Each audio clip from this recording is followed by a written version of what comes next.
Simplex algorithm, है ना। सबसे पहले अपन इसमें कुछ डेफिनेशन पढ़ेंगे, है ना। सबसे पहले एलपीपी क्या होती है, standard form of LPP.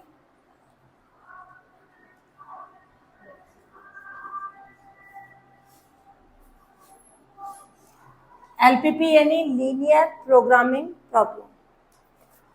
Optimise, optimise का मतलब होता है इष्टतम। ऑप्टिमाइज करना यानी मैक्सिमम या मिनिमम करना। क्लियर, वो क्वेश्चन में दे रखा होगा, मैक्सिमम निकालो मिनिमम। ये जेड, जेड कौन है, objective function, is equals to C, subject to constants A X, ये लेस देन इक्वल में भी हो सकता है, इक्वल भी हो सकता है, ग्रेटर देन इक्वल भी होता है, ये बी।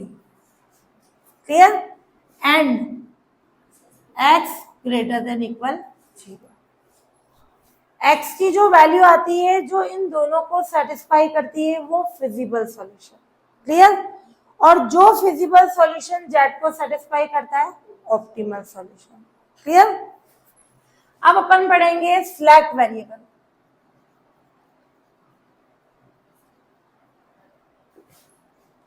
न्यूनता पूरक चर। जैसे मैंने कोई इक्वेशन लिखी है 2x + 5y < 6। क्लियर, इसका मीन क्या है, इन दोनों का सम या तो 6 के इक्वल है या 6 से छोटा है। क्लियर, अगर मेरे को इसको इसके इक्वल बताना है तो क्या करेंगे, लेफ्ट साइड में, राइट में कुछ नहीं करना है, लेफ्ट साइड में क्या करेंगे, कुछ ऐड कराएंगे या लेस कराएंगे, दोनों को आपस में इक्वल करना है। ज्यादा कौन है, ये, तो यहां कुछ क्या कराना पड़ेगा, ऐड कराना पड़ेगा। क्लियर, तो जो ऐड कराने वाला वेरिएबल होता है वो कहलाता है अपने स्लैक वेरिएबल। न्यूनता पूरक चर यानी यहाँ कमी हो रही थी, है ना, तो वो अपन ने उस कमी को पूरा करने के लिए कुछ वेरिएबल अपन ने ऐड करा दिया, कुछ नहीं, 1 वेरिएबल ऐड करा दिया। तो अपन क्या बोलेंगे, किसी एलपीपी में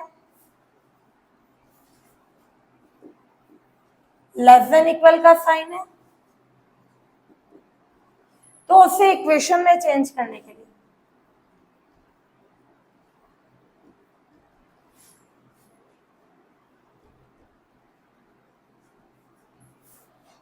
लेफ्ट साइड में एक वेरिएबल ऐड कराते हैं। लेफ्ट साइड में 1 वेरिएबल ऐड कराते हैं,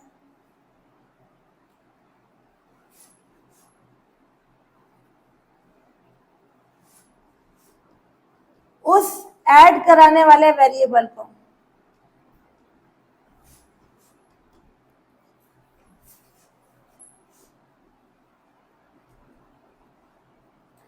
स्लैक वेरिएबल कहते हैं।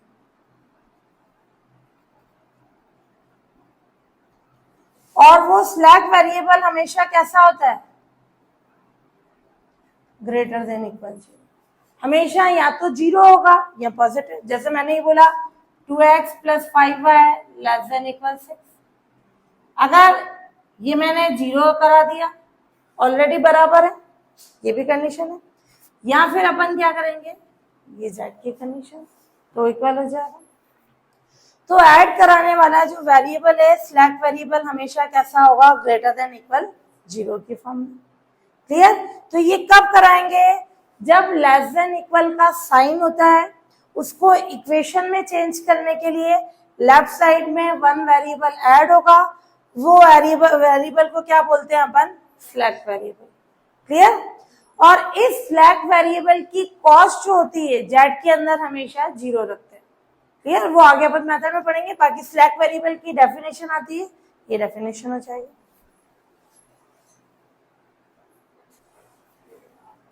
सरप्लस वेरिएबल किसी एलपीपी में, जैसे अब ये ग्रेटर देन इक्वल का साइन है, 5x + 3y < 4। ज्यादा कौन है, ये क्लियर। इसी में ही कुछ ऐड या लेस कराना होता है, इन दोनों को इक्वल करना है। ये ज्यादा आ रहा है तो क्या करेंगे, इक्वल करने के लिए कुछ लेस कराएंगे। ये कैसे है, आधिक्य पूरक चर, यानी यहाँ ज्यादा आ रही है कमी, है ना, ज्यादा आ रही है, तो उसके लिए अपन क्या करेंगे, कुछ लेस कराएंगे। तो किसी एलपीपी में ग्रेटर देन इक्वल का साइन है, उसे इक्वेशन में चेंज करने के लिए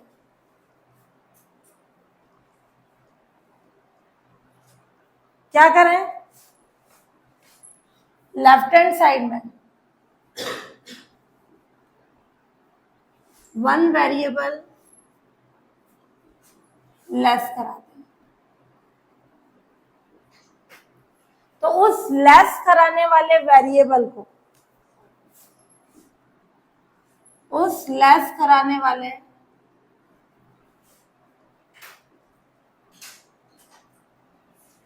वेरिएबल को सरप्लस वेरिएबल कहते हैं।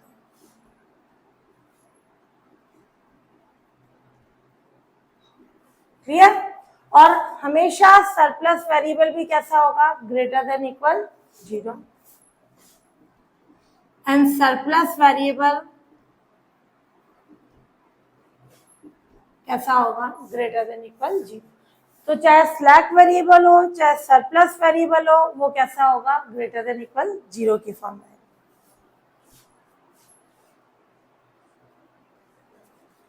हाँ, अब अपन पढ़ेंगे किसी एलपीपी को सॉल्व करने के लिए सिंप्लेक्स मेथड यानी सिंप्लेक्स एल्गोरिथम, है ना। मेथड को ध्यान से समझना। सबसे पहले अपन इसी में ले रहे हैं केस फर्स्ट, जब सभी कॉन्स्टेंट्स में लेस देन इक्वल का साइन है, यानी जो सारे प्रतिबंध हैं उनमें किसका साइन है, लेस देन इक्वल का। अभी अपन ने पढ़ा लेस देन इक्वल का साइन होता है तो क्या लेते हैं, स्लैक वेरिएबल, ऐड कराते हैं हमेशा। क्लियर। स्लैक वेरिएबल ऐड होता है, जब ग्रेटर देन इक्वल का साइन है तो सरप्लस वेरिएबल लेस होगा। क्लियर। तो अभी अपना है जिसमें लेस देन इक्वल का sign, only slack variable add होंगे। क्लियर। सारे कॉन्स्टेंट्स लेस देन इक्वल के साइन होने चाहिए। फिर अगला केस होगा ग्रेटर देन इक्वल का साइन होगा। फिर इसका अगला केस होगा लेस देन इक्वल का भी साइन हो सकता है, ग्रेटर देन इक्वल का भी हो सकता है, या इक्वल का भी हो सकता है। क्लियर। कैसे भी कंडीशन हो सकती है। तो सबसे पहले इसका, इस केस का अपन एग्जांपल ले रहे हैं। ये एलपीपी दे रखी है, इसको सॉल्व करना है। कितने वेरिएबल्स है, 2 वेरिएबल्स, x1 और x2। इसको सॉल्व करना चाहें जब 2 वेरिएबल है, ग्राफिकल से भी सॉल्व कर सकते हैं, ग्राफ बना के भी कर सकते हैं। क्लियर।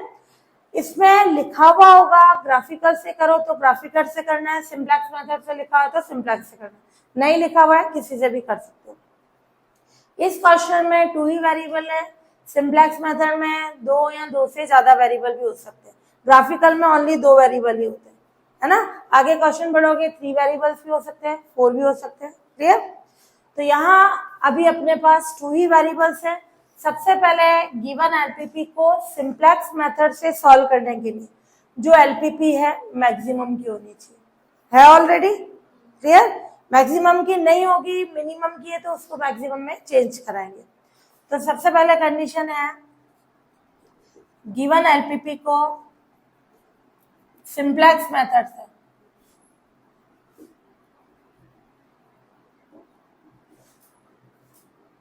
सॉल्व करने के लिए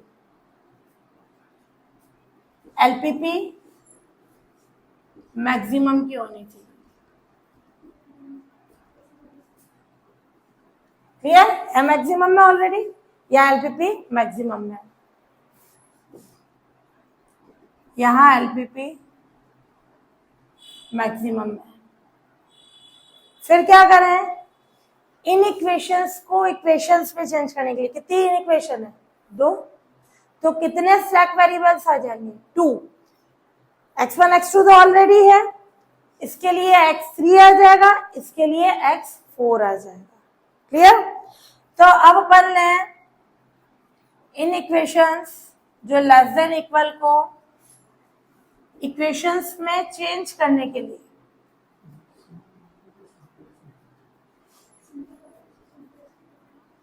स्लैक वेरिएबल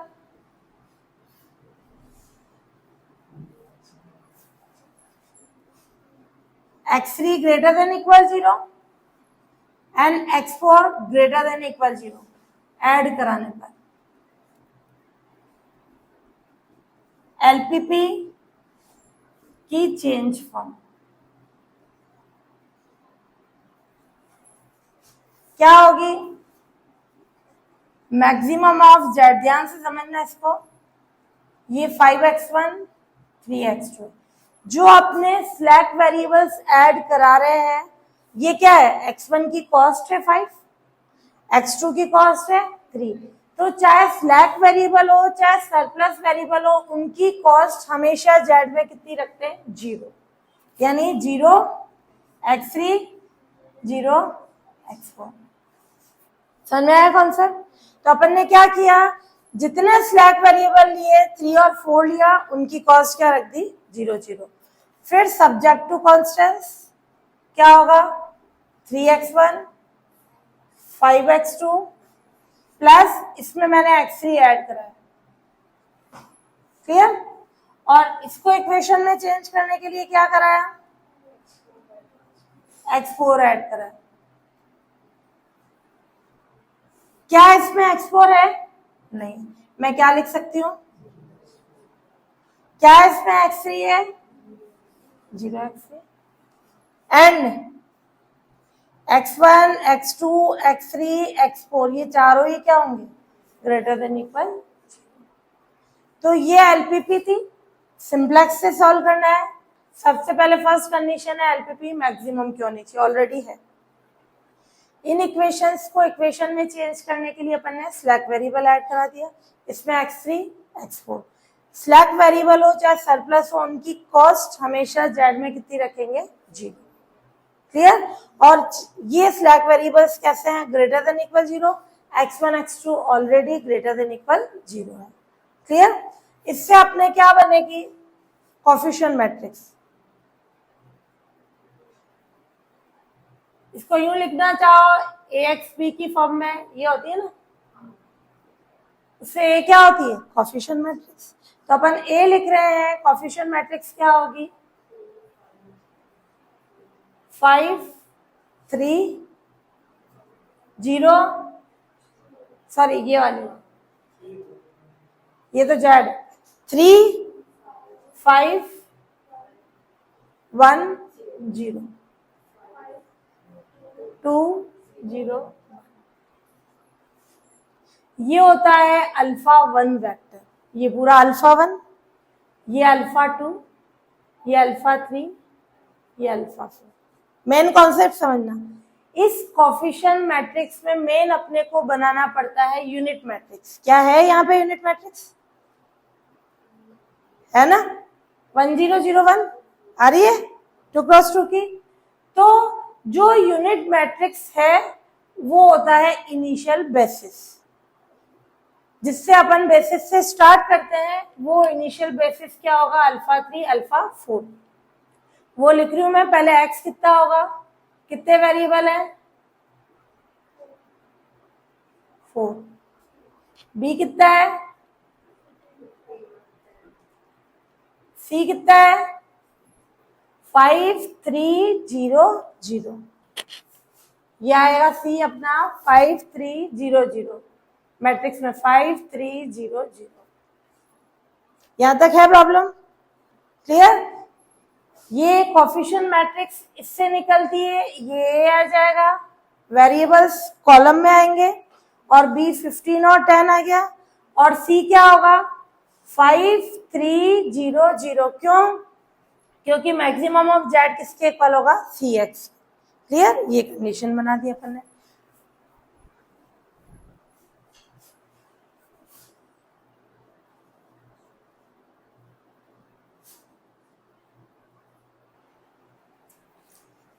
तो जो ये अपना क्या होगा? इनिशियल बेसिस है ना, उसी से बेसिस के यूज से अपन सॉल्यूशन निकालते हैं। क्लियर? यानी हिंदी में बोलते हैं इसको प्रारंभिक आधार, बी से लिखेंगे। क्या होगा? जो यूनिट मैट्रिक्स बना रहा है, कौन से वेक्टर बना रहे हैं? 1 0, पहले 1 0 आता है, अल्फा 3, फिर 0 1 आता है, अल्फा 4। जरूरी नहीं है ये 1 0 तुम्हारे यहाँ पे भी हो सकता है, 1 0 इधर हो 0 1 इधर हो, तो अल्फा 2 अल्फा 4 हो जाएगा। कुल मिला के इस कोफिशिएंट मैट्रिक्स में से अपने को यूनिट मैट्रिक्स को लेना है, और यूनिट मैट्रिक्स का सीक्वेंस 1 0 0 1 का है। यहाँ 2 इक्वेशन थी, 3 इक्वेशन होगी तो 3 क्रॉस 3 की यूनिट मैट्रिक्स होगी। जितनी इक्वेशन उतनी यूनिट मैट्रिक्स की ऑर्डर की कंडीशन हो जाएगी। ये आ गया इनिशियल बेसिस। अब अपन बनाएंगे सिंप्लेक्स टेबल। ये फॉर्मेट सब में फिक्स आएगा, टेबल नंबर, ये CB B XP,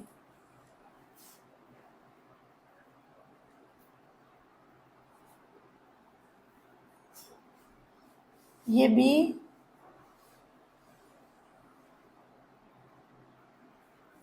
ये CJ, और ये Y1 Y2 Y3 Y4।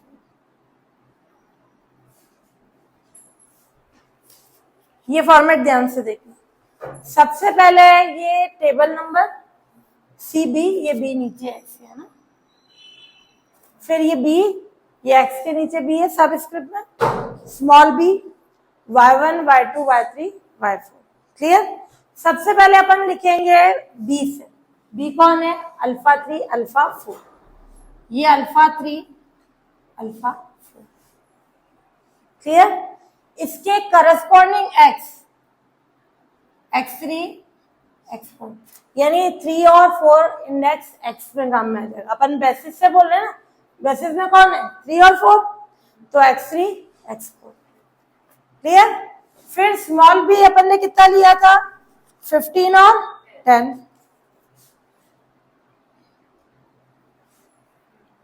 और यहाँ x1 x2 x3 x0 नहीं लिख के दूसरे वेरिएबल्स लिखे जाते हैं, y1 y2 y3 y4 की फॉर्म में। और ये जो कोफिशिएंट मैट्रिक्स है वो यहाँ आ जाएगी 3 5 1 0 5 2 0। क्लियर? ये कंडीशन। सीजे अपन ने कॉस्ट लिखी 5 3 0 0, ये आ जाएगी 5 3 0 0। क्लियर नहीं? ये सीजे की कंडीशन। क्लियर यहां तक? अब जो x3 है उसकी सीजे में इधर कॉस्ट कितनी है? 0। ये x1 की कॉस्ट, ये x2 की, ये x3 की, ये x4 की। तो x3 की कॉस्ट कितनी है? 0। x4 की कितनी है? 0। और ये अपना होगा टेबल नंबर फर्स्ट। अभी फर्स्ट ही बन रही है। फिर निकालेंगे अपन इधर ZJ माइनस CJ।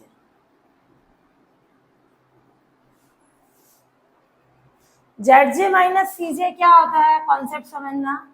ये जो CB है उसको इससे मल्टीप्लाई करेंगे करस्पॉन्डिंग में, 0 इंटू 3 प्लस 0 इंटू 5। ये कहलाता है अपना ZC। 0 into 3 plus 0 into 5 minus CJ। 5 CJ कौन है इसका? ये माइनस 5। इसके करस्पॉन्डिंग C कौन है? 5। ये आ गया -5। इतना लिखने की जरूरत नहीं है, डायरेक्ट -5। वापस अगला 0 इंटू 5 प्लस 0 इंटू 2 माइनस 3। ये 0 इंटू 5 0 इंटू 2 -3, यानी ये 10। क्लियर? अगला वापस 0 इंटू 1, जिसके लिए जिस कॉलम के लिए फाइंड करना है उससे मल्टीप्लाई कराते जाएंगे। तो 0 इंटू 1 प्लस 0 इंटू 0 माइनस 0, यानी 0। फिर 0 इंटू 0 प्लस 0 इंटू 1 माइनस 0, यानी 0। ये कंडीशन आ गई। क्लियर यहां तक? अब अपन देखेंगे ये ZJ माइनस CJ है, ये होना चाहिए ग्रेटर देन इक्वल 0। इसके सारे एलिमेंट या तो 0 होने चाहिए या पॉजिटिव होने चाहिए। आ रहे हैं क्या पॉजिटिव? नहीं आ रहे। तो यहाँ अपन क्या करेंगे, इसके लिए इनमें सबसे छोटी मोस्ट नेगेटिव वैल्यू देखेंगे। मोस्ट नेगेटिव कौन सी है? -5। क्लियर? इस -5 पे मैंने ये एरो लगा दिया, इसका मतलब ये वेक्टर अंदर जाएगा। एरो यूं है यानी y1 अंदर जाएगा। यहाँ एक वेक्टर अगर आ रहा है तो इनमें से एक को निकलना पड़ेगा बाहर। क्लियर? इसको मैं अंदर भेज रही हूँ बेसिस में, यानी 1 वाला अंदर जा रहा है, तो एक वेक्टर को बाहर निकालना पड़ेगा। वो कैसे निकालेंगे अपन? यहां ले लें कंडीशन मिनिमम रेशियो। ये मिनिमम रेशियो आ जाए।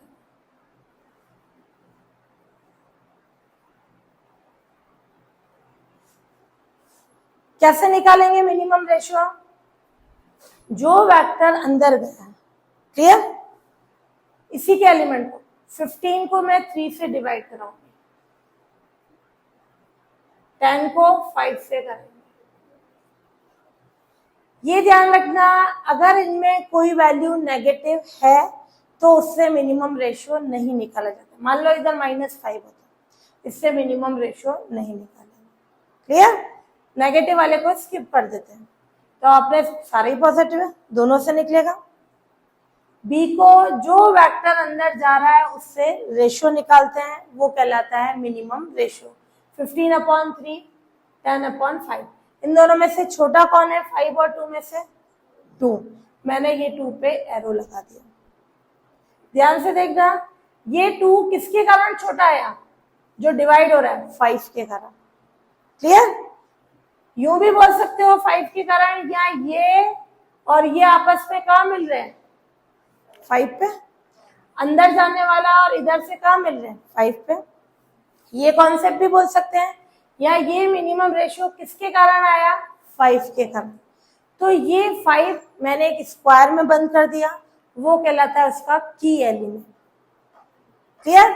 इसके पास की होती है कि ये इसको अंदर भेज रहा है और इसको इस एरो के अकॉर्डिंग देखो कौन बाहर निकल रहा है?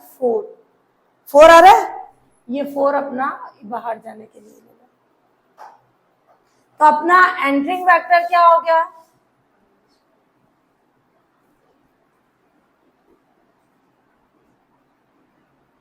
कौन है? α1। अल्फा की फॉर्म में लिखेंगे, वेक्टर बोल रहे ना। और आउटगोइंग कौन सा हो गया?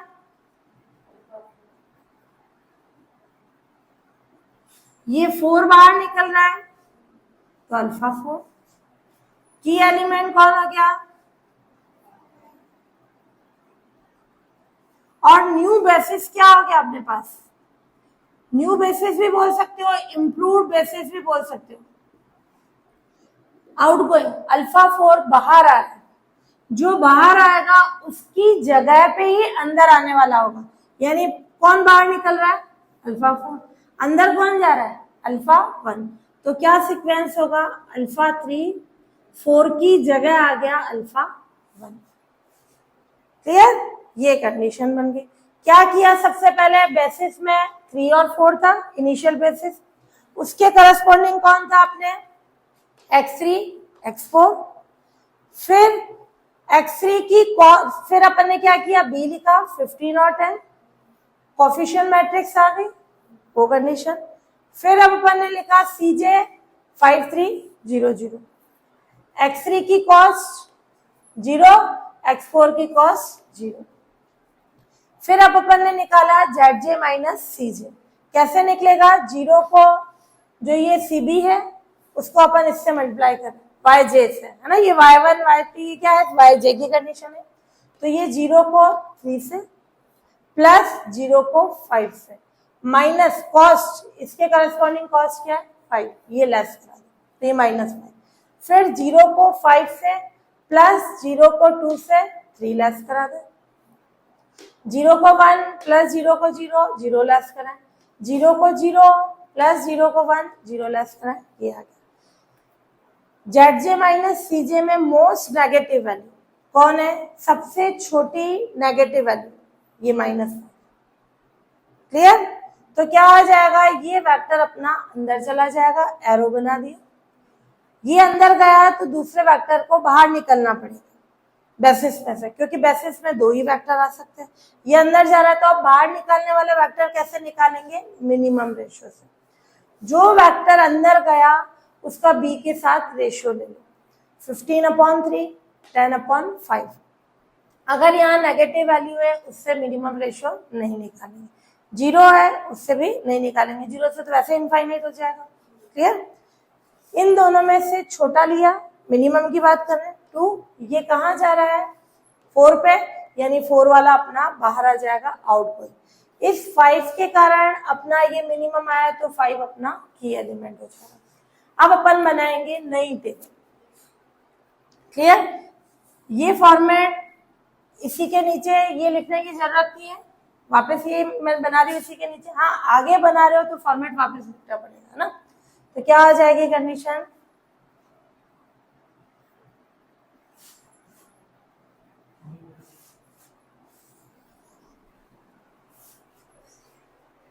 सबसे पहले मैं स्टार्ट करूंगी 3 और 1। बेसिस में कौन है, 3 और 1। क्लियर? अल्फा 3 अल्फा 1 की कंडीशन। इसके करस्पॉन्डिंग कौन है, x1। अल्फा 3 x3 की कॉस्ट कितनी है, 0। x1 की कॉस्ट कितनी है, 5। ये आ गया। फिर ले, ये b तो वही रहेगा नहीं। अब ये पूरी टेबल अपने चेंज होगी, ध्यान से देखना कैसे होगी। सबसे पहले अपन फाइंड करेंगे की एलिमेंट वाली रो। की एलिमेंट कौन सी है, सेकंड रो। इस की एलिमेंट वाली रो को फाइंड करने के लिए उसको की एलिमेंट से डिवाइड करा दो, यानी 10 को 5 से डिवाइड कराया कितना आएगा, 2। 5 को 5 से डिवाइड कराया 1, 2 को 5 से कराया 2/5, 0 को 5 से कराया 0, 1 को 5 से कराया 1/5। पहले अपन ने की एलिमेंट वाली रो फाइंड कर ली। अब अपन क्या करेंगे, उसके ऊपर वाली रो फाइंड करेंगे। ध्यान से देखना, जब ये इधर से निकल के इधर जा रहा है, इधर गया, इसकी पोजीशन क्या थी, 0 1, यानी ये 0 1 अब अपने यहां आना चाहिए। क्लियर?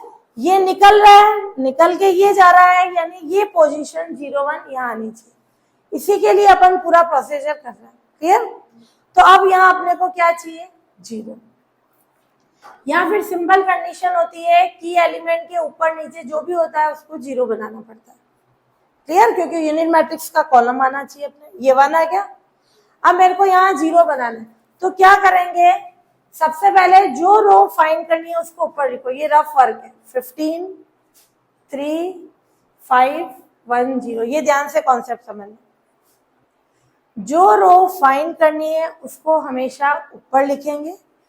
ये वाली की एलिमेंट वाली रो आ गई 1, ये 1 है, इधर कितना है 3, 0 बनाना है। क्या करें, इस पूरी रो को 3 से मल्टीप्लाई करा दें। ये 1 है, इधर कितना है 3, इसको 3 बनाने के लिए इस पूरी को 3 से मल्टीप्लाई करा दें। जो मल्टीप्लाई डिवाइड कराना है इस रो में कराएंगे, जो चाहिए उसमें कुछ भी नहीं कराते, इसलिए उसको ऊपर लिखा जाता है ना।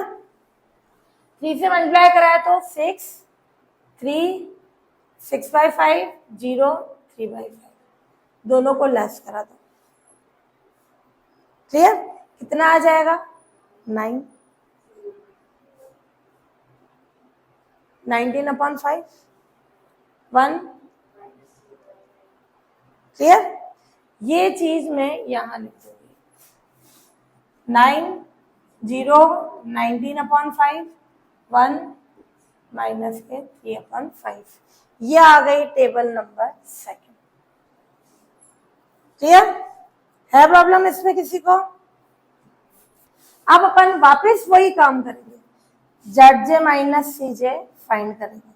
जब तक ZJ minus CJ greater than equal 0 नहीं आता तब तक ये काम करते जाएंगे।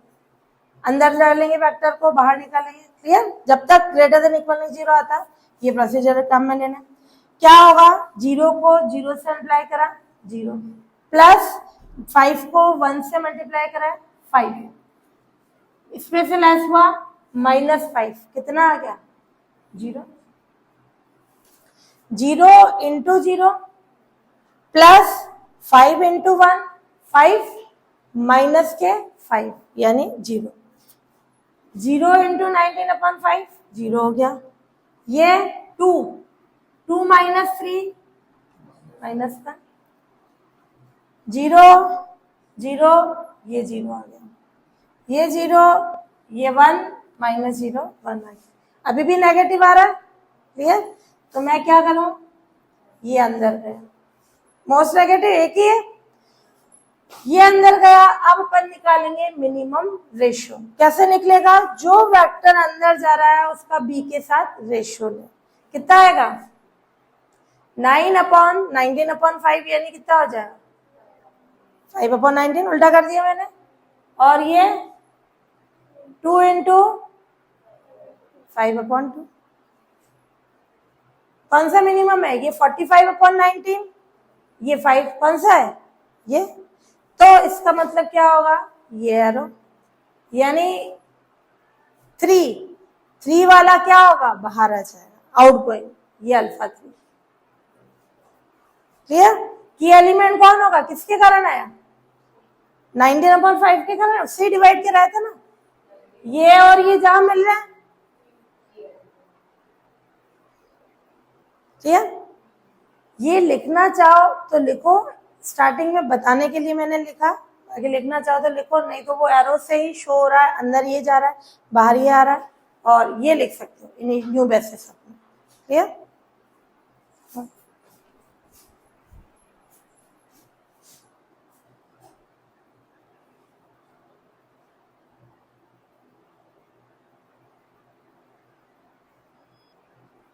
क्लियर। तो इसमें ये सबके लिए फिक्स रहेगा 5300 की कंडीशन। क्लियर। चाहे वो फर्स्ट ट्रिपल हो चाहे सेकेंड हो, उसके अकॉर्डिंग कंडीशन आ जाएगी।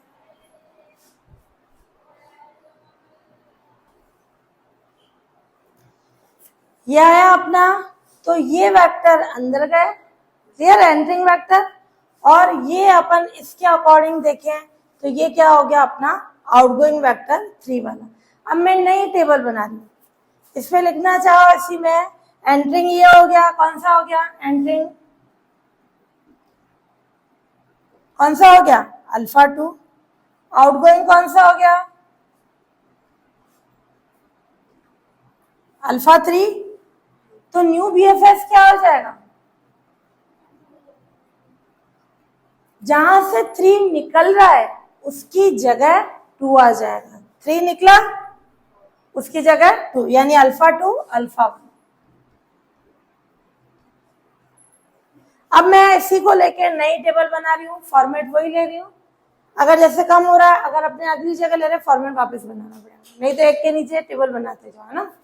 क्या होगी condition, alpha 2 alpha 1 x2 x1।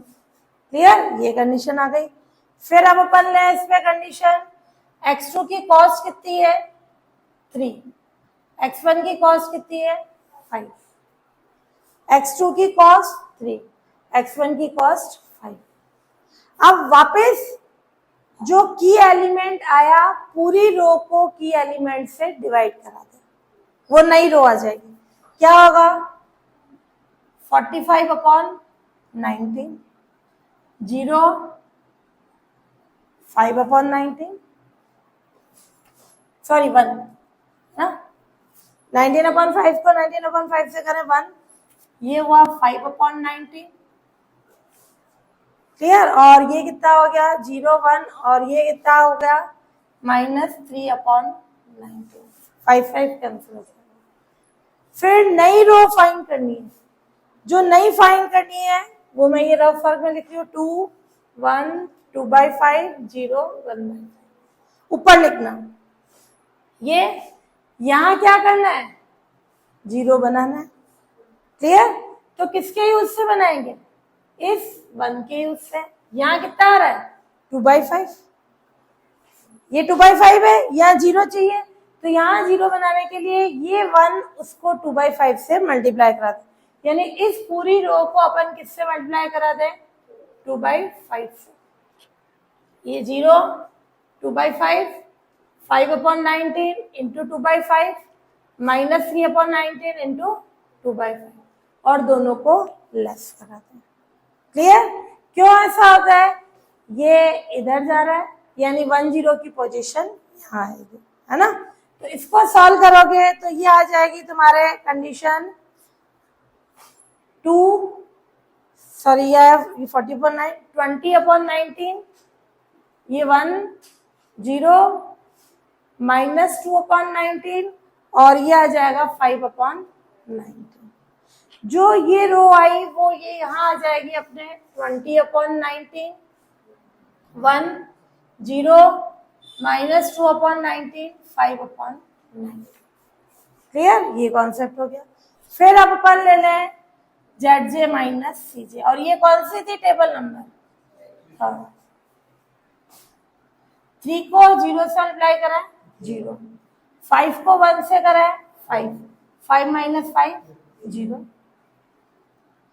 ये 3 0 माइनस 3 0, ये 15/19 माइनस 10/19, वो 0 तो कितना बचेगा 5/19, ये माइनस 9/19, ये 25/19 कितना आ जाएगा 16/19। Clear? For all ZJ minus CJ क्या आ गया, greater than equal 0।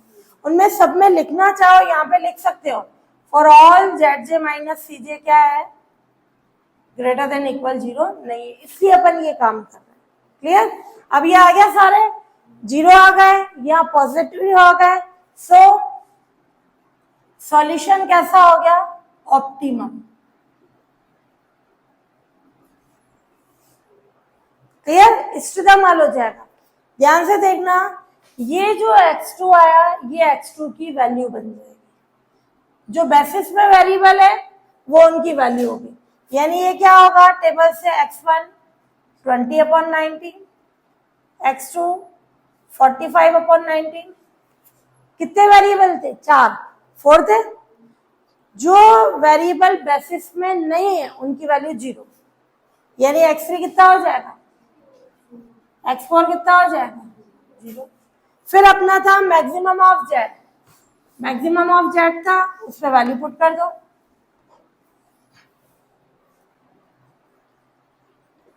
Maximum of z कितना था अपने पास, क्वेश्चन में दे रखा था 5x1 प्लस 3x2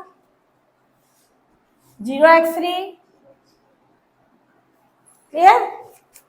तो ये वैल्यू रख दें 5 20/19, 3 45/19, ये 0 ये 0। क्लियर? इसको सॉल्व करें तो ये क्या आ जाएगा 235/19। ये अपना ऑप्टिमम सॉल्यूशन हो गया। यहाँ ऑप्टिमम मैक्सिमम है तो मैक्सिमम हो जाएगा, मिनिमम है तो मिनिमम हो जाएगा। क्लियर? ये अपन ने फाइंड किया सिंप्लेक्स मेथड से ऑप्टिमम सॉल्यूशन।